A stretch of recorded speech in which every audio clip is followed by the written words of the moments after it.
Okay. Hello and welcome once again to another edition of Web Talk. Today we are looking at the significance of the discussions at the just ended ECAS summit that took place in Congo, Kinshasa, the Democratic Republic of Congo, where Cameroon was represented by Prime Minister, Head of Government, Chief Dr. Joseph John Guti. On the set today with me is Dr. Ridley Ngwa Neba. He is a political scientist and is going to be talking to us on what are some of those things that an average Cameroonian should retain from that summit. Hello, Doctor. Welcome to the program. Thank you. Welcome. Thanks for receiving me. So tell us, the CEMAC summit, or the ECAS summit rather, just ended in the Democratic Republic of Congo, that's in Kinshasa. What lessons could we learn from that summit that focused on regional integration and maritime piracy? What should we understand from there? Thank you very much for this opportunity for me to share my thoughts with you on the recent summit that took place in Kinshasa. So the summit, the theme of the summit was on maritime security, and in the past, ECAS in itself has regional integration within ECAS has always been marked by a series of economic decisions. Security issues were always overlooked or not given the attention it deserved. ECAS, though it has, it provides or performs security functions, but it does not have an international security architecture. So this makes it such that at times states tend to act on an ad hoc basis. They act independently and they act differently.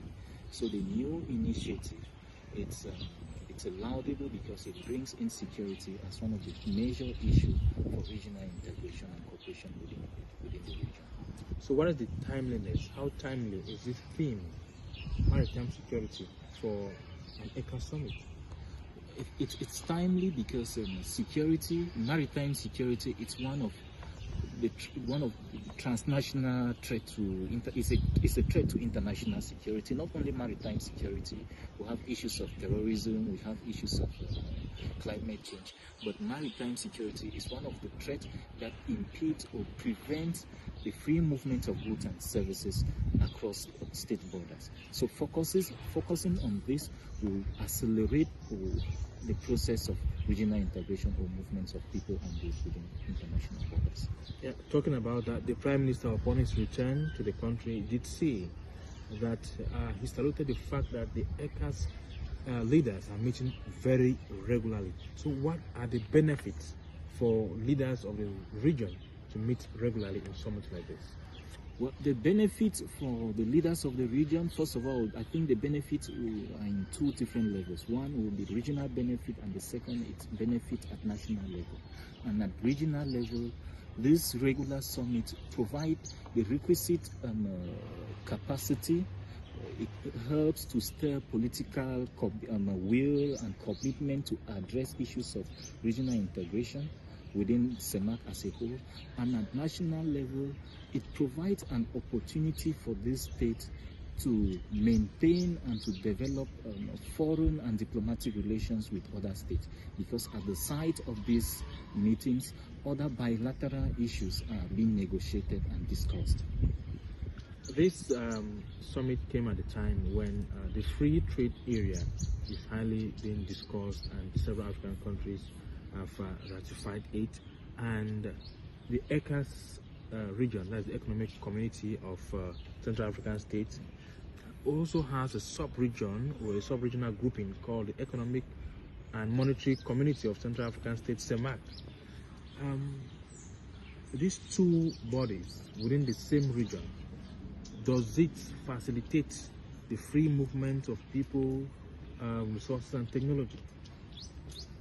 Well, one of the things, or one of the major challenges, as you've rightly highlighted, comes from the fact that we have 8 regional economic communities within CEMAC, and these 8 regional within Africa, and these 8 regional economic communities, the idea is to merge together and to form a single regional economic community. And within CEMAC in itself, we have CEMAC and we have ECAS. And one of the challenge comes from the multiple divergent rules between these two institutions. And in order for us to accrue the benefit of regional integration, particularly when in the area of free trade, there is the need for CEMAC and ECAS to harmonize and operationalize rules of free trade area. I think that's one of the challenges, and I think that's one of the areas in which special attention needs to be done.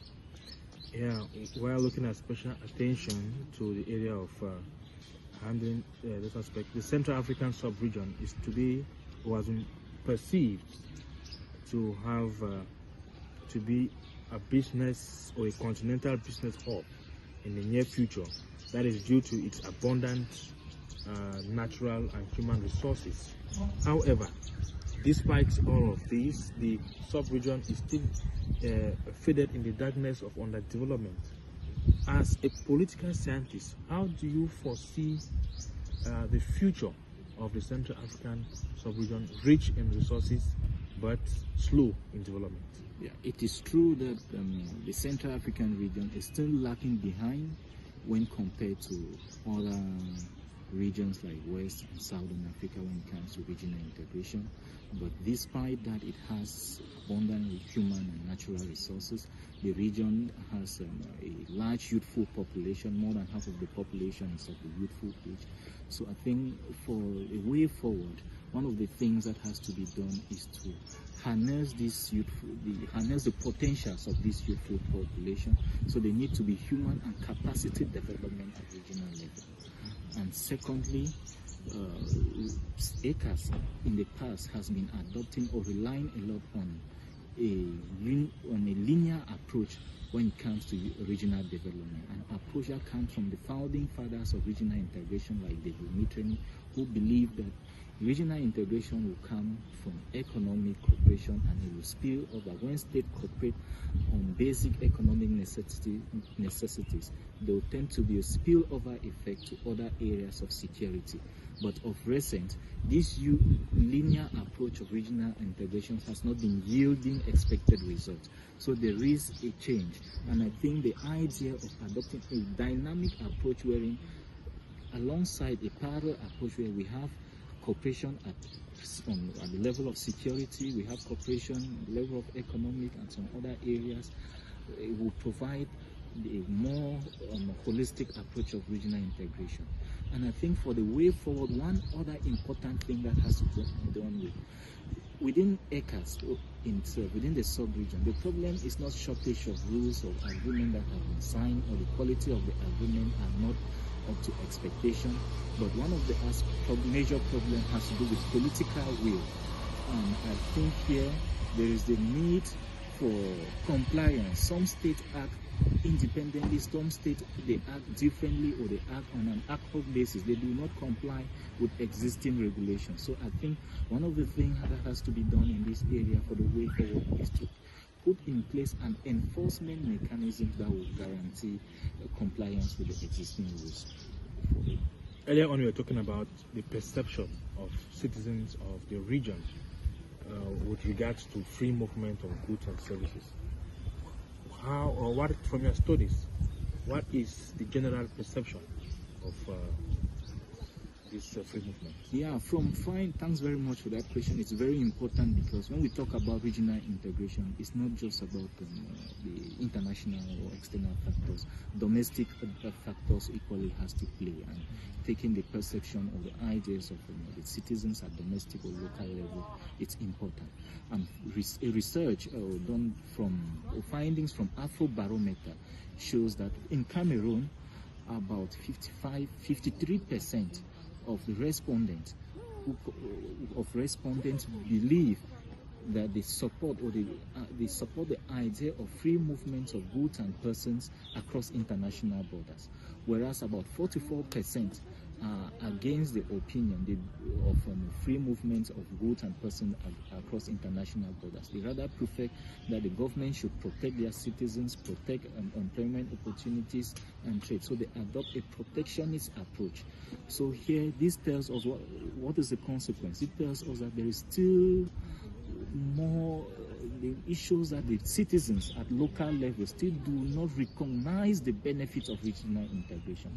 So more needs to be done in order to sensitize them to accrue some of this benefit, or to see the importance of this new initiative, and to open up and to get them. Thank you very much, Dr. Radley Nibangwa. You are a political scientist and lecturer here at the International Relations Institute of Cameroon, and we thank you for being a guest on this edition of Web Talk. And it was a pleasure being there, and we know you follow us and you learned something from this discussion. Stay tuned to our channel, like, share and subscribe. I'm Elvis Teke. Ciao.